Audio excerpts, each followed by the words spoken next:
Ассаламу алейкум рахматуллахи ва баракатуху. Құрметті бауырлар, жұма баршаңызға да берекелі болсын.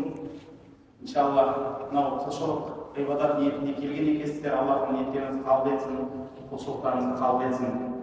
Күндердің сұлтаны жұма, бұл күні көп салауат айтқан пайғамбарымыз саллаллаху алейхи ва саллямның өсиеті, осы күні қиямет болады деп айтады. Сол үшін жұманың бір белгісі, жұрттың бәрі жиналғандығы, қияметтің бір белгісінің, қияметтің қандай болатындығының білдіретіндігі, бізге осы жұманың жиналғандығымыз, осында бір топ болып, барлығымыз бір имамның артынан тұрғандығымыз, қияметтегі бір кішкентай ым мен ишара деп білсеңіздер екен. Құрметті жақсылар, әрине әрбір жан осы дүниеге келгеннен кейін осы тіршілік етеді екен, түрлі ақыларменен мойнына жүктеледі. Біріншісі әрине пенде менен Раббысының арасындағы ақысы. Одан кейін жалпы пенделердің ақысы болады. Әрине өзгелердің ақысынан бірінші Алланың ақысы тұрады. Сонан соң өзіменен өзі, яғни өзінің алдындағы ақылар бар. Бірақ біз бүгін мұсылман алдындағы ақысын бір қысқа қылып баяндап, кішкентай соған тоқталып кетсек екен. Өйткені кісі ақысы деген өте үлкен нәрсе. Жалпы ақыны екіге ғана бөлсек болады, әрине. Бірақ ғалымдарымыз оны үшке бөледі. Біріншісі ол Алланың ақысы, жоғарыда айтқан, екінші өзіңіздің ақыңыз. Неге өзіңіздің ақыңыз деп айтам? Алланың ақысы белгілі ғой ол. Алланың бұйрықтарын орындау, тыйымдарынан тыйылу. Ал өзіңіздің алдында не нәрсе десе, оны қалай айтты Алла Тағала Құранда десе, зұлымдықтар туралы, күнәлар туралы айтқан кезінде де Алла Тағала адам баласын суреттеген кезінде мына мысалы бір өзіне зұлымдық қылушы ретінде кейде суреттейді. Мысалы солардың біреуі аманат туралы айтылған Құрандағы аят. Алла Тағала аманат жайында мынандай бір әсем сөз айтады. Мына аманатты дейді, мынау дін, имандылық аманатын айтып жатыр. Мына аманатты біз аспандар менен жерге, таулар менен өзендерге ұсындық. Бірақ бұны көтеруге, мойнына алуға бұлар бас тартты. Оны адам баласы иығына алып көтерді. Өйткені адам баласы өз-өзіне зұлымдық қылушы және өте надан еді деп айтады. Зұлымдықтың ең үлкені әлбетте өз-өзіне жасаған зұлымдық. Яғни өзіңді күнәға апару, өзіңнің қадіріңді білмеу, өзіңнің уақытыңды есептемеу, осы өмірдегі өзіңнің алға қойған мақсаттарының барлығын жамандыққа қарай бұру, осының барлығы өзіңізге жасаған қиянатыңыз. Әрине, сол ақылардың біреуі өзгелердің алдында ақыңыз. Өзгелер дегенде жалпы халықта тұрады, жан-жануар мен тіршілік иелері де тұрады. Мұсылманшылықта тіпті мұсылман адам бекерден бекер бір өсіп тұрған ағашты сындыруы, немесе өсіп тұрған шөпті басуының өзін дұрыс көрмейді. Басқа жануарларға зәбір көрсетуді дұрыс көрмейді. Тіпті пайғамбарымыз саллаллаху алейхи ва саллям заманында мысалы бір түйе пайғамбарды көре салып, дыбысын шығарып көзіне жас алған екен. Сонда пайғамбарымыз саллаллаху алейхи ва саллям тоқтай салып, мынаның егесі кім деген? Егесі келгеннен кейін айтқан екен, уақытылы суын беріп, уақытылы тамағын беріп, сосын барып қызметінен пайдаланбайсың ба? Мына тірлігің не деп? Осы пәлен уақыттан бері маған ас бермеді, маған су бермеді деп мына жануар айтып тұр ғой деген екен. Бұл жануарлармен сөйлесу мәнінде емес, бәлки қол астыңыздағы тіпті малға да оған қиянат жасамай, оның ақысы бар екендігі айтылады. Ақы деген сөз нені білдіреді? Оның төлемі бар деген сөз. Яғни сіз оны орындамасаңыз, оның артында оның сұрауы сізге болады, міндетті түрде. Ендеше кісілердің ақысы да өте үлкен дүние. Кісі ақысын жеу бұл өте үлкен ауыр нәрсе, ол сұраусыз қалмайды. ол міндетті түрде жауабы берілетін нәрсе. Пайғамбарымыз саллаллаху алейхи вассаламда хадисті білесіздер ғой. Қиямет күні бір адам келеді дейді. Иығына тау сауап арқалап келген кезінде адамдар айтады екен, мынау кісі мынандай тау сауаптар алып келе жатыр, жәннатты қалай болса да сатып алатын адам ғой дейді екен. Ойласаңыз, жанындай сауаптармен келе жатады ғой. Бірақ Алланың құзырына тұрған кезінде біреуге ғайбат айтқан, біреудің өсегін тасыған, біреуге тіл тигізген, біреуді балағаттап кемсіткен, біреуді мазақтаған, осылайша кісі ақысын жеген адамдар Алланың құзырында тұрады екен. Сөйтіп, ананың жауабын, мынаның жауабын деп осылай жауап беріп, ақыры иығына тау күнә арқалап бара жатқан адамды көресің дейді екен. Шын банкрот адам, міне осы адам дейді. Өткен өмірге қайтып келе алмайды, қайтадан сауабын жинай алмайды, күнәсін өшіре алмайды. Ол тек қана жазасын ғана алуға кетіп бара жатыр. Яғни кісінің ақысы дәл осындай сұралады. Тіпті қарыз туралы айтқан кезде кейбіреулер білесіз, қарызын алып та жүре береді. Бірақ білесіз ба, кейбір адамдар осы қарызға, тіпті мысалы біз молдамыз, алдымызға адамдар келіп айтады, әкемді түсінде көрдім, дүниеден өтіп кеткен, анамды түсінде көрдім, ондай қиналып жатыр екен деп айтады. Немесе денесі жалаңаш екен, түрі қараңғы екен деп айтады. Оның себептері көп, бірақ сол себептерінің бірі, біз кейде көршіге кіріп, сол үйден бір арзымас нәрсені алып шығамыз да, оның ақысын бермей қоямыз. Қиямет күні көршіден алған инені қайтар десе не істейсің? Рұқсатсыз алған жіпті қайтар десе не істейсің? Ендеше құрметті жақсылар, мұсылманның екінші бір мұсылман бауырында да ақылары бар. Ол ақылары киелі. Әрине біріншісі сәлем беріп, ол туралы 2-3 хадисте келген. Енді біреуінде 5, біреуінде 6 деген көбірағын алайық. Көрсең сәлем бермейді. Пайғамбарымыз саллаллаху алейхи вассалам тек сәлем берудегі ақын айтады. Ол ақысы екен, сұрауға хақысы бар екен. Қиямет күні мынау адам маған жолықты, сәлемін бермеді дейді. Біреулер өткенде мен бір кісіменен сөйлесіп қойғанда сәлемсіз бірден бастап жіберді да пікірлігін. Мен сосын тоқтаңыз дедім. Сәлем қайда? Сәлем қайда десем, сәлем айту сүннет дейді. Оған жауап айту уәжіп болады. Сен уәжіп туралы сұрамадың дейді. Бейне бір кішкентай ғана білім оқып, соны енді ананың уәжібін, мынаның сүннетін біліп қойғанда айтады ғой. Бірақ негізі қарасаңыз, сәлемге жауап қайтару уәжіп болғанменен, мұсылманды көрген кезде оған сәлем беру, оның ақысын беру екен. Егер оның ақысын бермесең, оның жауабы болады. Тіпті оны басқа жағынан айтсақ, Пайғамбарымыз саллаллаху алейхи вассалам айтады. Сіздер иман келтірмей жәннатқа кірмейсіздер. Бір-бірлеріңізді сүймей иманды болмайсыздар. Мен сіздерге бір-бірлеріңізді жақсы көретін істі айтайын ба, танитынға да танымайтынға да сәлем берді. Яғни сәлем қазіргі кезде біздің қат кемшіліктеріміздің бірі. Бір-біріміздің ақымызды ертең төлемей жүрсек, өзімізден ғана көреміз. Нағыз зұлымдық өзімізге жасаған зұлымдық. Көршіні көреміз, сәлем бермейміз. Мысалы, үлкен қалаларда бір үлкен көп қабатты үйде көптеген адамдар тұрады, бір-бірін танымайды да. Көрсе сәлем де бермейді. Бұл оның ақысы, ертең соны төлеу керегін түсінбеген адамның тірлігі. Танысаң да, танымасаң да сәлем бер. Бір дүкенге кірдің бе, сәлем бер. Пайғамбарымыз саллаллаху алейхи вассалам сәлем берудің ақысын сондай көрсетіп тастаған.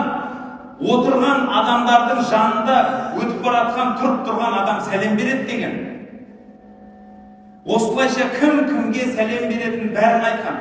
Тіпті Пайғамбарымыз саллаллаху алейхи вассаламның өзінің әдетін айтады. Ол кісі бірінші сәлем беріп қоятын дейді.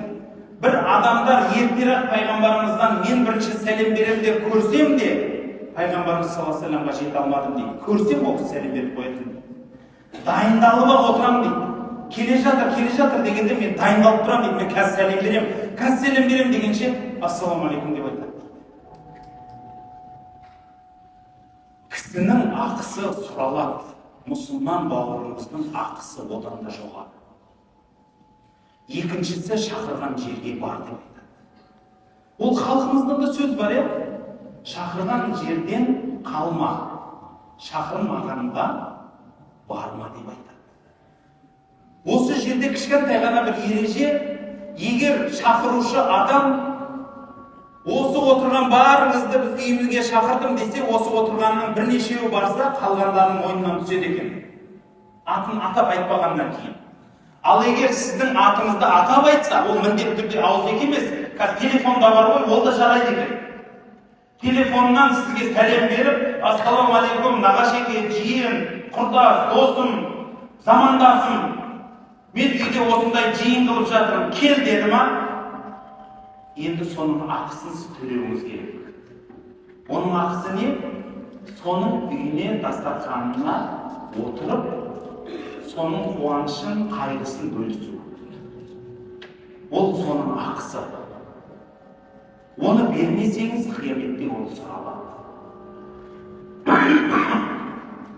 Одан кейінгі ақысының біреуі, түшкірсе жауабын айту. Бірақ әлхамдулилля деген адамға ғана жауап айтылады екен. Пайғамбарымыз саллаллаху алейхи ва саллям оны да үйретті. Кім түшкіретін болса, әлхамдулилля деп айтсын дейді.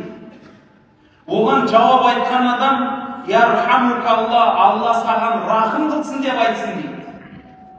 Ал ол рахым қылсынды естіген адам оған Алла сені де мені де тура жолға бастасын деп бір хадисте айтса, бір хадисте ғафараллаху лана ва лакум, Алла мені де сені де кешірсін деп айтсын дейді. Міне осылай қылып айтылатын кішігірім диалог. Пайғамбарымыз саллаллаху алейхи ва саллям айтады, қияметте осы адам сұрамастық үшін кім түшкіріп әлхамдулилля десе, оған ярхамукалла, Алла сені рахымына бөлесін деп айту сенің мойныңда қалады. Оны айтпаған адамға айтпайды. Яғни әлхамдулилланы айтпаған адам айтпайсыз. Анау не дейді? Басқаша жауаптар ол біздің исламдікі емес, ол жалпы дәстүрден болады санам. Біреу түшкірсе сау болыңыз, аққас, немене тағы неше түрлі сөздер бар. Ол сөздер ол біздің ислам айтпаған. Біздің исламда міндетті түрде түшкірген адам әлхамдулилля, Аллаға мақтау болсын деп айтады. Оған жауап ретінде Алла сені рахымына бөлесін деп жауап айтылады. Құрметті жақсылар, одан кейінгі ақысы ауырса сұрап бар деп денсаулығы. Пайғамбарымыз саллаллаху алейхи ва саллямда хадис бар. Бір микрофон екеуі.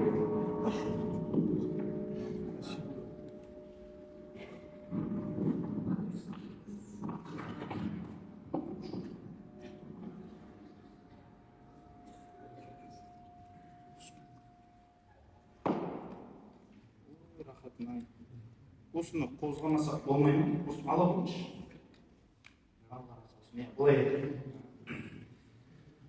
Құрметті жақсылар, бір рақаттан қаншасыздар,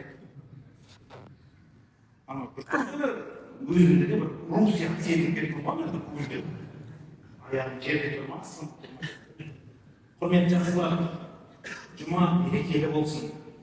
Мұсылманның тағы бір ақысы ол ауырғанда халini сұрау. Ол біздің халықтың дәстүрі міндеті болып қалған тіпті. Халін сұрап барған адам білесіз ба, көңіл күйге рахаттанғаннан жазылып та кетеді. Оны әттен сынағанбыз да.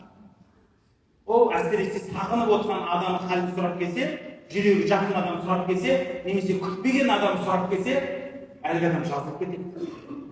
Ал Пайғамбарымыз саллаллаху алейхи ва саллямда хадис бар. Кім таңертең ауырған адамның халін сұраса, кешке шейін оған 70.000, 7 емес, 17 емес, 700 емес, 70.000 періште Құдайдан кешірімін сұрайды, кешке шейін.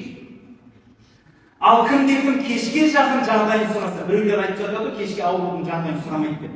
Ол енді жай ғана ырым. Енді ол ырымға сеніп сондай болып жатсаң, өз еркіңіз жалпы айтқан. кешке жақын жағдайын сұрайтын болсаң, таңға шейін саған 70.000 періште сенің кешіріміңді сұрайды. Пайғамбарымыз саллаллаху алейхи уассалам тіпті мынандай да бір хадис келтіреді. Кім науқастанып жатқан бауырының жағдайын сұрап барса, Алла тағала оған арнайы бір періштені әкеліп дұға қылдырады екен. Сонда дұға қылғанда әлгі періште айтады екен ғой, қош келдің, әрбір басқан табаның қайырдан болсын, және мекенің жәннаттан болсын деп айтады. Сізге жәннат. Ауырған адамның жағдайын сұрасаңыз, сізге періште жәннаттағы орныңды таптым деп дұға қылады. Сондықтан ауырған адамның халін сұраңыздар. Бірақ оның да әдебі бар. Ауырған адамның халін сұрағанда көп отырмайды екен. Жағдайына қарайды екен. Көңіліне қарай, жейтін тамағына қарай сақталып барады екен. Әдеппенен сұранып кіреді екен, әдеппенен рұқсатын сұрап кетеді екен. Анау халін сұрап келдім деп, жанында отыра беріп шаршатып қоймаңыз. Ол да бір ауыртпашылығы тигізіп қойған адамдардан болып қаларсыз.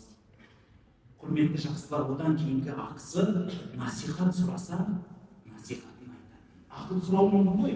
Мен осындай бір зат алайын деп едім, мынандай қылайын деп едім, мысалы, қой алайын деп едім, ешкі алайын деп едім, жылқы алайын деп едім. Сондай кезде білетін болсаңыз, өзіңіз білмесеңіз білетін адамға нұсқау, немесе оңды солын дұрыс емесін ойыңызды білдіру, ол жақсы болады. Оны қабылдамау оның еркі. Бізде кейбір бауырларымыз бар. Айтып, оны айтқанын қабылдамай қойсын, ренжіп қалады, екі сағым айтпаймын. Ол ақылдың, 100 ақылдың біреуі ғой, оған ұқсайтын бірнеше адам айтқан шығар, мен соның ішінде таңдап тұрып алған шығармын. Сондықтан сенің мұсылман бауырың насихат сұраса, оған насихат айтады. Енді біздің қазақта ақыл айтамайтын адам жоқ деп ойлаймыз. Міндетті түрде ақыл айтқымыз келеді деп бір адам көп болса, одан кем болмайтын шығармыз, бірақ сол насихат айтқанында кішкентай әдебі бар екен. Өзіңе жақсы болғанды досыңа тіле деген ережеден басталады. Тілде сол ереженің ішінде ғайбат қылмау, өсек тасымау, кісі ақысына кірмеу де тұрады екен.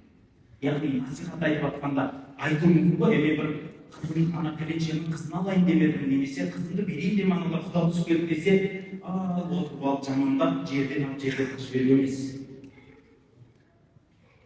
Бір адамды жамандауға немесе соны мақтауға келген кезінде міндетті түрде бірнеше нүктелер бар. Соның біреуі, бір адамды мақтағыңыз келсе, соның жанына қосып айту керек екен. Лә музәки алаллахи ахада.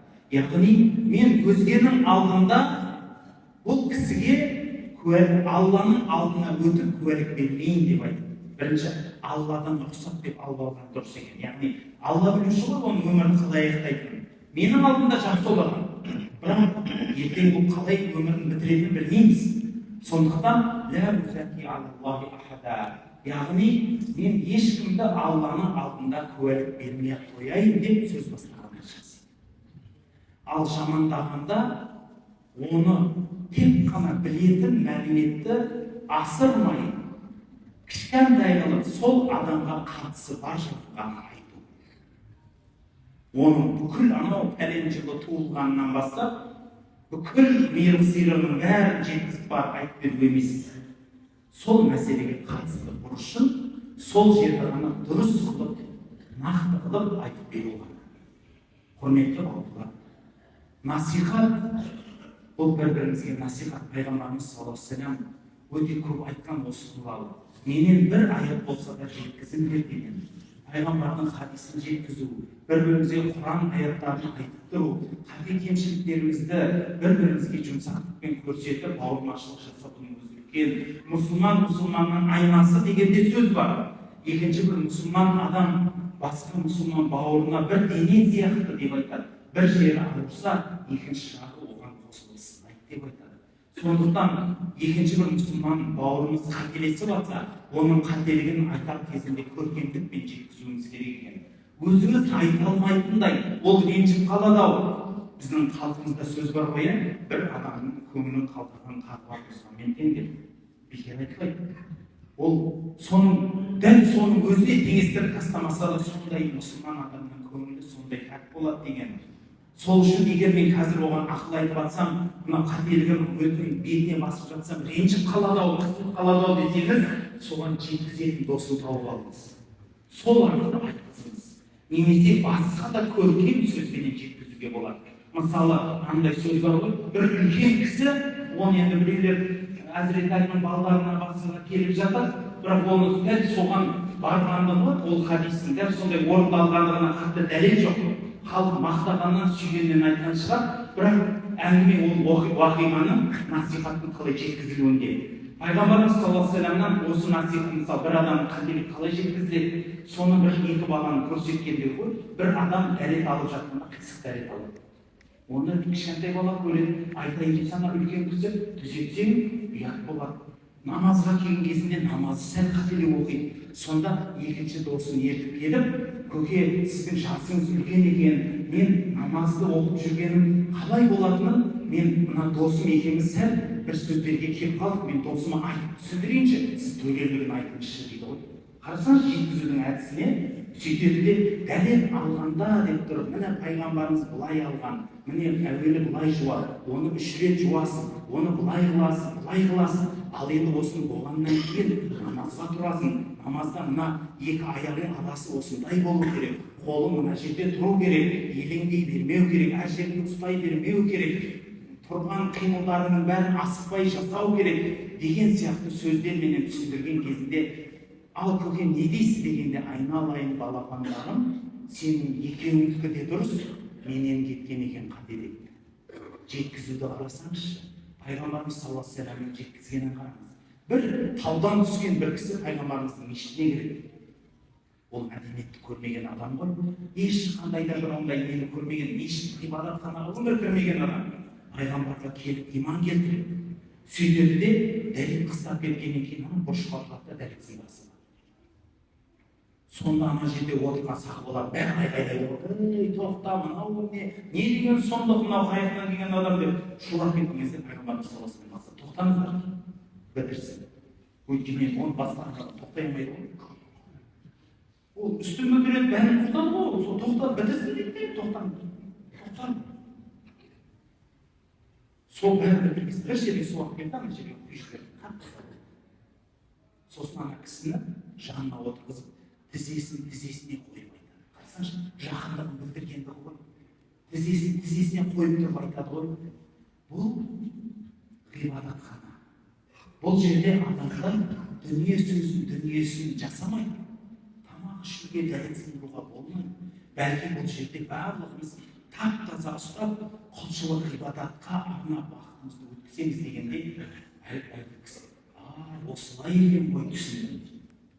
Бұл бірақ ауыз жұмсақ сөзде, бірақ ана адамдарға ренжігеннен айтады ғой. Қол жайды, Аллахым, мені және мына Мұхаммедті күнәмізді кешір, мыналарды кешірмейді. Ренжіп қалды ғой оның бәрі кейін. Сөйтсе пайғамбарымыз саллаллаху алейхи вассалам айтады ғой.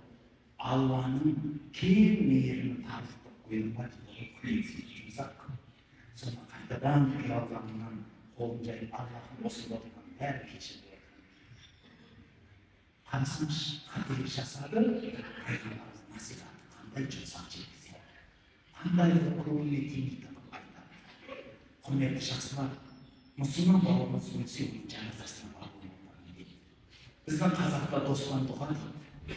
Бір бауырымыз дүниеден өтсе, оның жаназасына қатысу сіздің мойныңызда қалады. Оны көзіңіз көрген болса, бірге дастархандас болып, бірге жолда жүрген жолдас болсаңыз, бір замандас болсаңыз, танып қалсаңыз, жаназасына қатысыңыз. Пайғамбарымыз саллаллаху алейхи вассалам айтады, кімде-кім өзінің мұсылман бауырының жаназасына қатысатын болса, ол кісіге бір қабат сауап. Егер ол жаназасына қатысып, оның жерлеріне қатысса, 2 қабат сауап деп айтады. Ендеше мұсылман бауырының жаназасына қатысу, оның мағынасы ақтық сапарына жасаған дұғасы. Өйткені ол кісі қазірден соңғы сапарына барады. Қабірге қойыла салысымен адамдардың дүбірі естіліп кетіп бара жатқан, сол дүбірін естіп жатқан кезінде мүнкар нәкір екі періште кіріп одан сауал жауап қыла бастайды. Сол сауал жауабы жеңіл болу үшін жасаған біздің дұғаларымыз екен. Сондықтан құрметті жақсылар, әрбір адамның осындай ақты сапарында біздің дұғамыз болсын. Бара алмай қалатындай жағдай болсаңыз, көңіл айтуда тұрған ешнәрсе жоқ, жанұясына барып көңіл айтыңыз. Немесе тамақ жасап алып барып беріңіз үйіне. Немесе тіпті оған баруға шамаңыз жетпесе, білген Құраныңызды оқып қолыңыз жайып, Аллахым, осындай бір танысым бар еді, бауырым, замандасым бар еді, Аллахым рахымыңа бөлегейсін, иман жағына серік қылғайсың деген керемет тілектеріңізді арнасаңыз екен. Өйткені мұсылман бауыр екінші бауырының сыртынан дұға қылғандығы қабыл болады. Өйткені пайғамбарымыз саллаллаху алейхи вассаламның сахабалары бір-бірінен осылай дұға сұраған, ғайып сыртынан дұға қылғанды жақсы көрген. Және де біле білсеңіз, біздің ұстаздарымыз, үлкен машайықтар ретінде қалған осы дүниеде өзіңнің ұстаздарына, өзіңнің үлкен дүниеден өткен аға іні бауырларына бәріне дұға қылуды намаздарында, құлшылық ибадаттарында ұмытпа дейтін. Сөз соңында қорытпай бір мысал айтқым келеді. Бізге хадистен сабақ берген Мәулид Ғауни деген Алла рахмына білесіздер ұстазым жайлы. Хадис ғалым кісі. Сол кісі өз туралы айтып берген. Сол 2000 жылдардағы уақиға айтады. Өзімнің досым болды. Екеуміз бала кезден бірге өстік. Ақыры бірге оқуға бардық. Сол оқып жүрген кезінде досымды ес алды. Содан Құдай рахым қылсын деп мен намаздарымды тастамай дұға қылып жүрдім. 20 жыл өткеннен кейін, 20 жыл түсімде көрдім, жасыл шапан, жасыл сәлде, керемет биік сөрлердің жастық, қымбат жастықтарды жастанып отырып, патша сияқты көріп, досым қалайсың деп қуанып кеттім дейді. Қал жағдайын қалай десем, жағдайын көріп тұрсың, мынандай рахатта отырмын дейді. Содан не де қуандым дейді, қандай керемет деп сосын айтты дейді. Сонда досым, осы рахатты қайдан алғанымды білесің бе? Қайдан алдым десем, сенің дұғаларыңнан деп. Мен әлі де намаздарымда оған дұға қыламын. Сондықтан құрметті жақсылар, дүниеден өткен бауырларыңызға дұғаңызды аямаңыз. Сіз де өтесіз, Аллахым сізге де қайтарып береді. Құрметті жақсылар, жұма берекелі болсын, жасаған құлшылық ибадат қабыл болсын. Қорытып айтатын кісінің ақысы үлкен нәрсе. Осы мұсылман бауырымыздың ақысы, оны сақтау біздің қоғамымызға қаншалықты биік орны бар екенін, бізге жәннатты нәсіп ететіндігі, пайғамбарымыз соны насихат қылған жолы, пайғамбардың етегінен ұстаған сүннет амалдар екендігі бізге белгілі болады. Ендеше кім-кім мұсылман бауырына ақысын беріп жүрсе, ол сүннет амалын қылады, ол жәннатқа лайықты амал қылады, ол қоғамды түзейді, өзін түзейді, балаларына осындай тәрбие қалдырады. Осындай кең тәрбиелі біздің ислам діні соншалықты бай екендігі бір ғана хадис бізге сабақ болғандығын қарасаңызшы, құрметті жақсылар. Әлбетте әрбір істі кеңінен ашып, әрқайсысына кең тоқталуға уақытымыз бар. Әйтсе де айтпағым, құрметті жақсылар, бабаларымыздан қалған мирас болған асыл дінімізді дәріптеп, кісі ақысын жемей, осындай мұсылман жиналған жұма күндері бір-біріміздің кешірімімізді сұрап, жүрегімізде қалып кеткен кінәларымызды өшіртіп, осы жұма намаздарында дүниеден өткендері болсын, жандарымызда бар адамдар болсын,